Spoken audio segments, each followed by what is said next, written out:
안녕하세요. 존경하는 시청자 여러분. 흘러간 시간의 강물에서 지혜라는 보석을 건져 올리는 곳. 여러분의 삶의 서랍을 더욱 깊고 풍요롭게 채워드릴 지혜의 서랍입니다. 살아온 세월을 돌아보면 우리의 삶은 수많은 관계라는 실로 촘촘히 짜여 있다는 것을 깨닫게 됩니다. 부모와 자식이라는 가장 질긴 인연의 실, 부부라는 애증이 얽힌 동반의 실, 그리고 때로는 가족보다 더 가깝게 느껴지는 친구라는 이름의 우정의 실.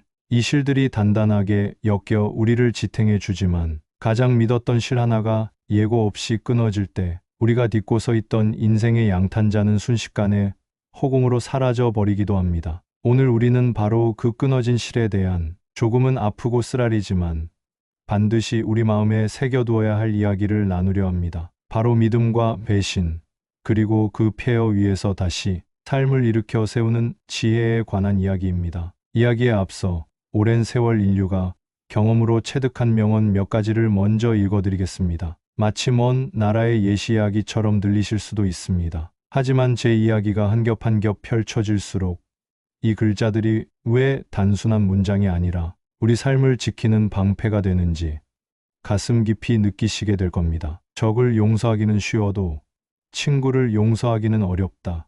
일념. 배신이 슬픈 가장 큰 이유는 그것이 결코 적으로부터 오지 않는다는 것이다. 작자. 나는 누군가를 신뢰했기 때문이 아니라 신뢰하지 않았기 때문에 속았다. 신뢰를 쌓는 데는 여러 해가 걸리지만 무너지는 것은 한순간이다.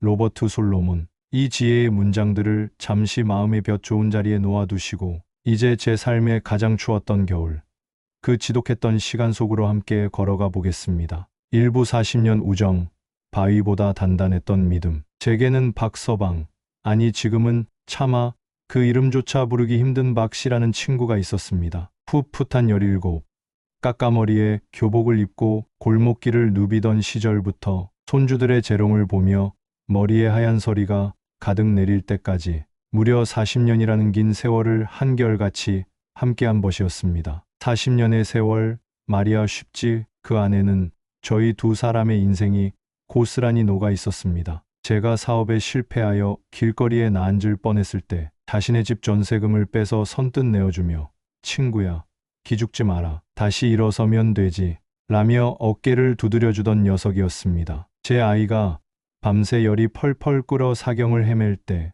밤새 병실 앞 복도를 함께 서성여주며 제 손을 잡아주던 친구였습니다. 저희 부모님이 돌아가셨을 땐 3일 내내 상주처럼 빈소를 지키며 저보다 더 서럽게 울어주기도 했습니다. 저희 두 집안은 그냥 친구 사이가 아니었습니다. 제 아내와 그 친구의 아내는 친자매처럼 지냈고 아이들은 한 동네에서 함께 자라며 형제처럼 의지했습니다. 명절이면 을의 두 집이 함께 모여 송편을 빚고 윷놀이를 하는 것이 당연한 풍경이었습니다. 그렇게 우리는 서로에게 가장 든든한 버팀목이자 의심의 여지 없는 존재였습니다. 저는 세상 모든 사람이 저를 속일지언정 박씨만큼은 결코 나를 배신하지 않을 것이라 바위처럼 믿었습니다. 그 믿음은 40년이라는 시간이 증명해준 제 인생의 가장 큰 자산 중 하나였습니다. 환갑을 지나고 평생을 바친 직장에서 나란히 퇴직하던 날, 저희는 마주 앉아 막걸리 잔을 기울였습니다. 친구야, 고생했다. 이제 우리도 좀 쉬면서 살아보자.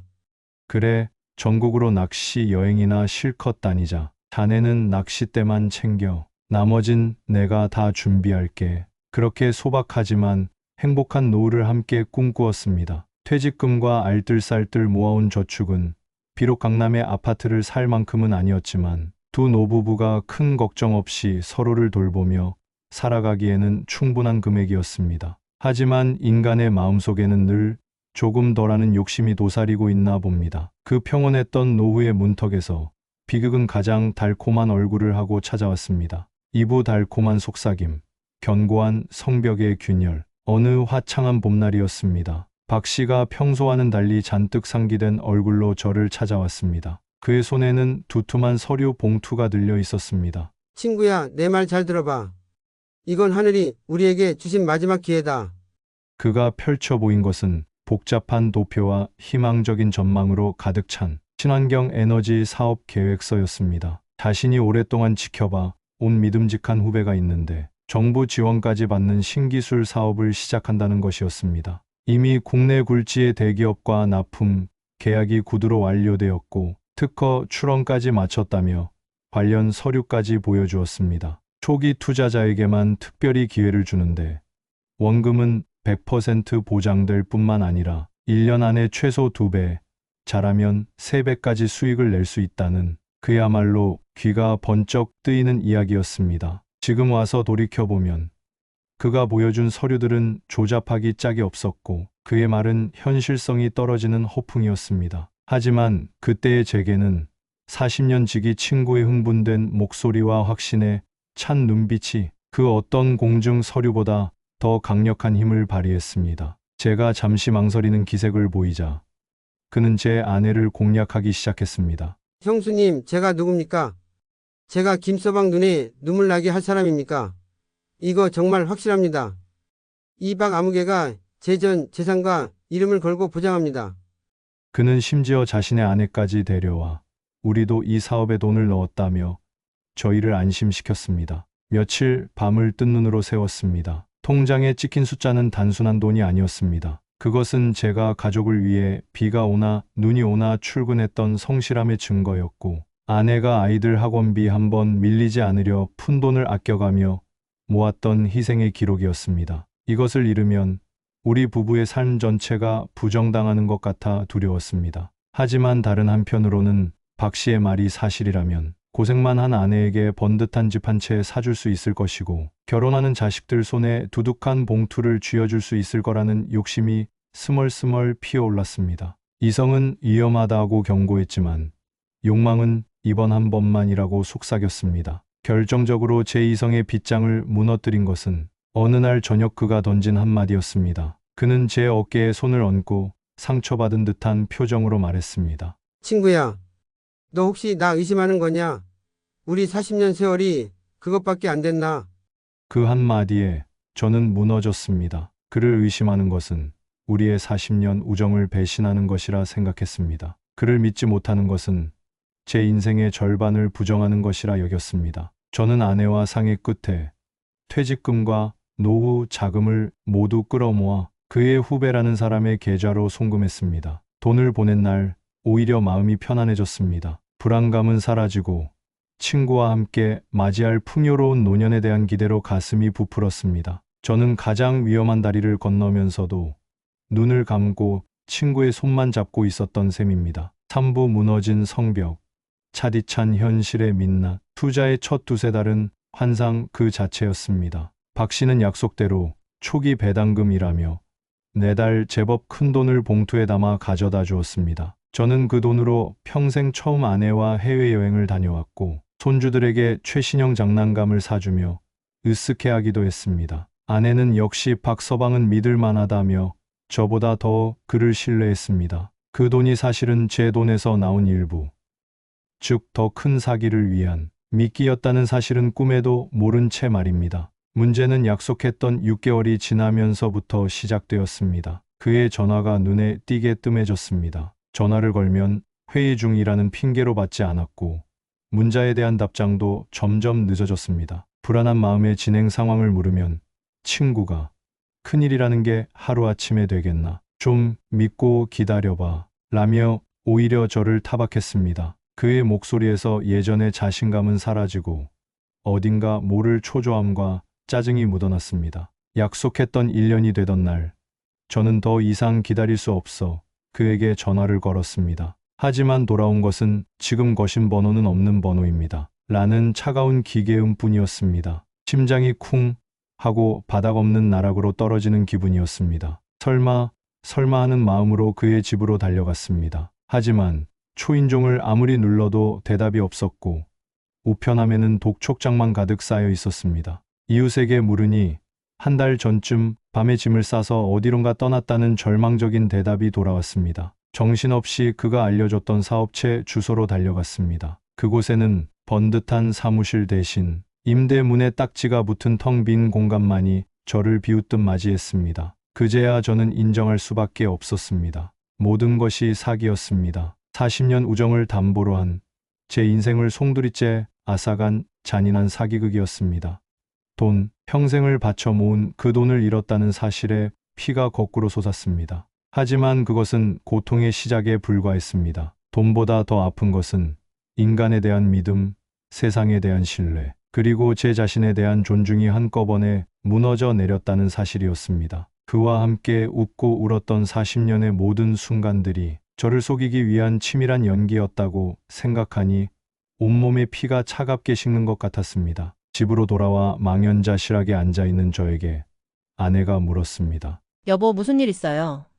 박서방한테 연락 왔어요.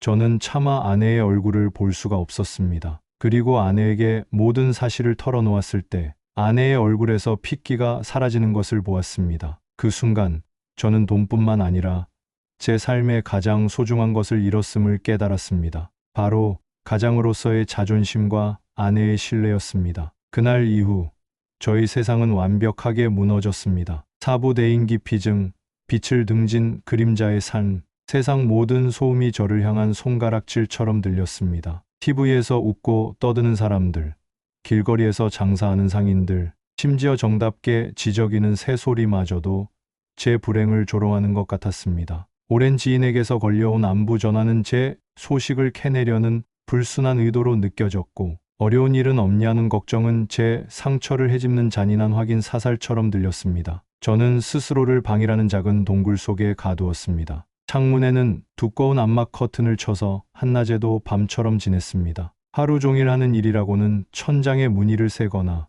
왜 그랬을까? 그때 멈췄어야 했는데 라는 끝없는 후회를 곱씹는 것뿐이었습니다. 자책감은 독버섯처럼 제 영혼을 파먹어 들어갔습니다. 내 욕심이 화를 불렀다.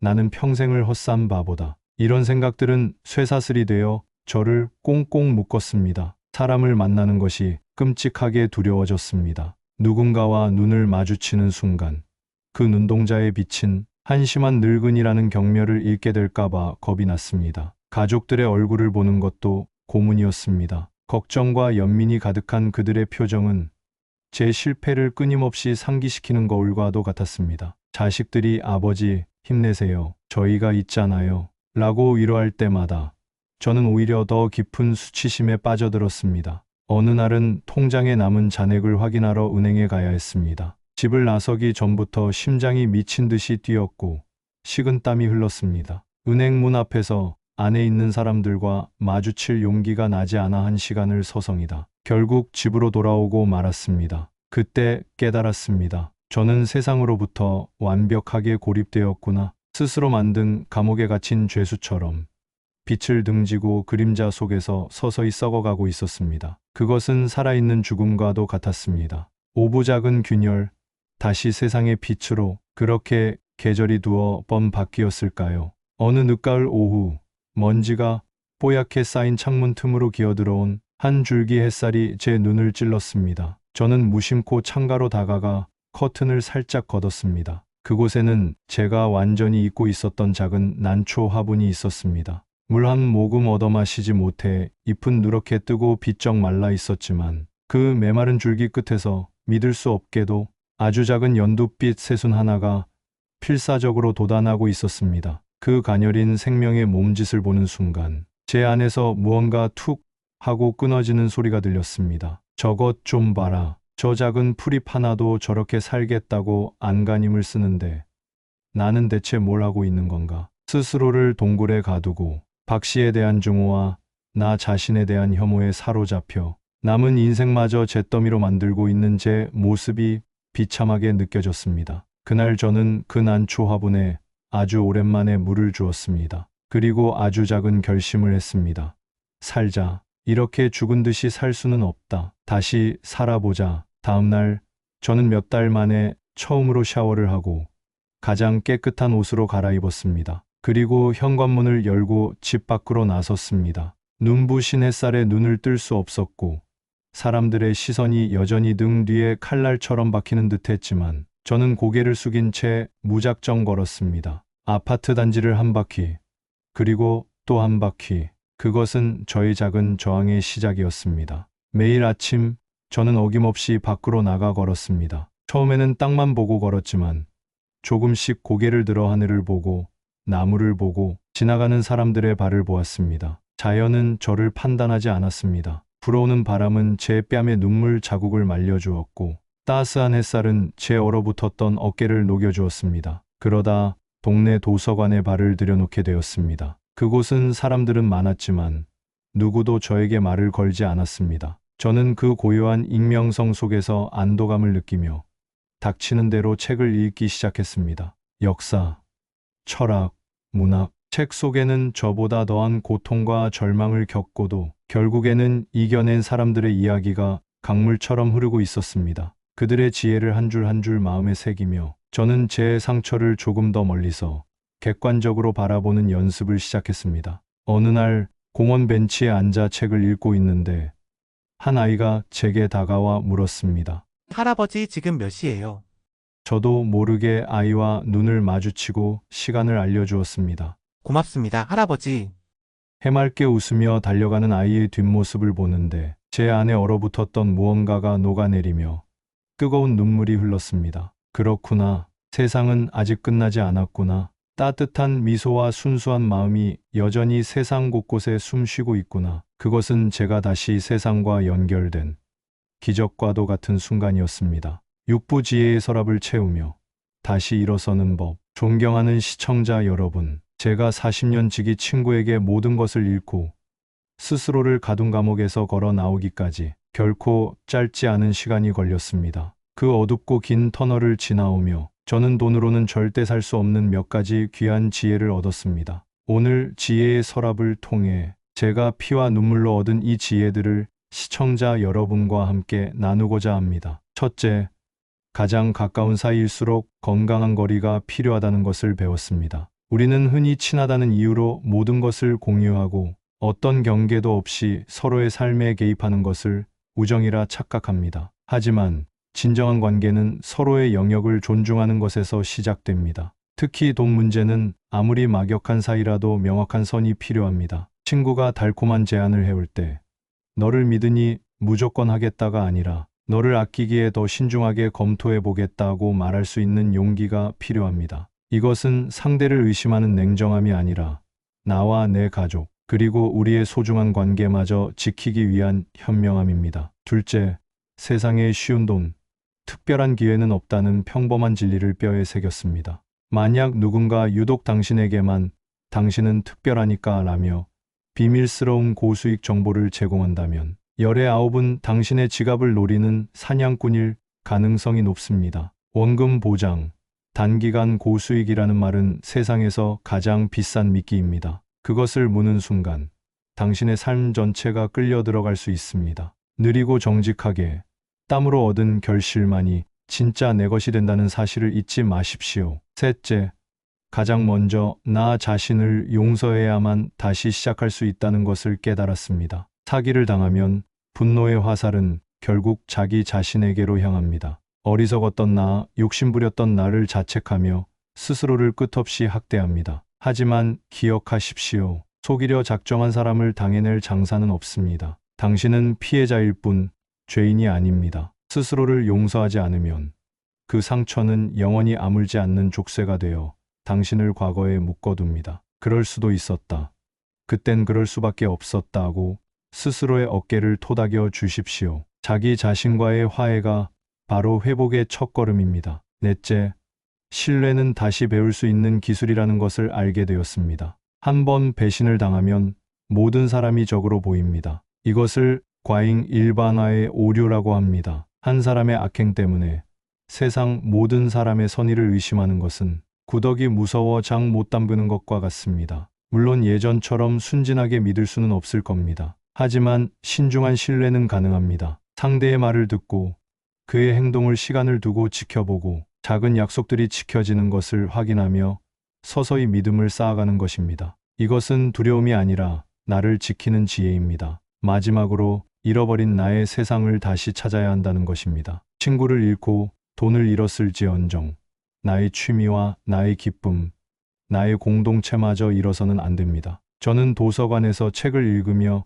지식의 세상을 되찾았고 공원을 걸으며 자연이라는 세상을 되찾았습니다. 나중에는 동네 노인정에서 서예를 배우기 시작하며 배움이라는 새로운 세상을 만났고 그곳에서 만난 새로운 이웃들과 소박한 차 한 잔을 나누며 관계의 세상을 다시 회복했습니다. 상처에만 집중하면 세상은 온통 상처뿐이지만 내가 좋아하는 것에 집중하면 세상은 다시 기쁨으로 채워질 수 있습니다. 이야기를 시작하며 읽어드렸던 명언들. 이제는 그 의미가 다르게 다가오실 겁니다. 친구의 배신은 내 심장을 도려내는 아픔을 주지만 그 아픔 속에서 우리는 진정한 친구를 가려내는 눈을 얻게 됩니다. 배신이 적으로부터 오지 않는다는 진실은 가장 가까운 사람일수록 더 조심하고 예의를 지켜야 한다는 역설적인 가르침을 줍니다. 저는 아직도 가끔 그 친구가 떠오를 때면 가슴 한쪽이 시려옵니다. 하지만 이제 그를 증오하는데 제 남은 시간을 허비하지 않습니다. 그는 그의 몫의 과보를 받을 것이고 저는 저희 몫의 삶을 살아갈 뿐입니다. 그를 용서했다기보다 그에게 묶여있던 제 자신을 놓아준 것입니다. 존경하는 시청자 여러분, 혹시 지금 어두운 터널 속에서 홀로 아파하고 계신 분이 있다면 부디 고개를 들어 아주 작은 빛이라도 찾아보시길 바랍니다. 그 빛은 창틈으로 스며드는 햇살일 수도 있고 책의 한 구절일 수도 있으며 이웃의 따뜻한 인사 한마디일 수도 있습니다. 그 작은 빛을 따라 한 걸음씩만 나아가십시오. 그러면 어느새 터널의 끝에 서 있는 자신을 발견하게 될 것입니다. 돈을 잃는 것은 슬픈 일이지만 다시 벌 수 있습니다. 하지만 나 자신에 대한 존엄과 세상에 대한 희망을 잃는 것은 인생의 전부를 잃는 것과 같습니다. 부디 오늘 저의 이야기가 여러분의 지혜의 서랍 속에서 비슷한 아픔을 막아주는 단단한 방패이자 혹시 넘어졌을 때 다시 일어설 수 있는 따뜻한 손길로 기억되기를 진심으로 바랍니다. 여러분의 오늘과 내일이 언제나 지혜와 평안으로 가득하시기를 응원하며 지금까지 지혜의 서랍이었습니다. 긴 시간 함께 해주셔서 진심으로 감사합니다.